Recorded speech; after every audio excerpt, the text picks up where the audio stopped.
ashtë mbyllura janë këto grupe, që pastaj krijojnë grupe të tjera të mbyllura shoqërore, politike, sa që kanë arritur në stadin që as nuk duan ta dëgjojnë mendimin kundër?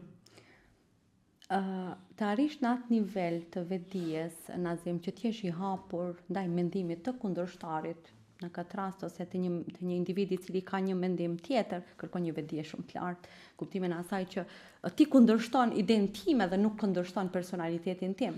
Dhe tani çfarë krijon? Po, kjo krijon disa grupe të izoluara, do thotë me mendime të mbyllura, për faktin që nuk ka jo komoditet aty, ka vetëm komoditet. Do të thonë ka faleminderit të lumt, bravo, do të kuptimin është një lloj reciprociteti i rrahjes së supeve. Pra krijohet një zonë komforti që ti nuk do të dalësh prej asaj. Po, po kjo është një logjikë e strucit, ti e fut kokën në dhe dhe nuk do të shohësh se çfarë ka. Kjo logjikë nuk prodhon produkt, nuk ka produkt, do të thonë kjo logjikë nuk prodhon rritje. Do të thonë kjo prodhon regres, stagnim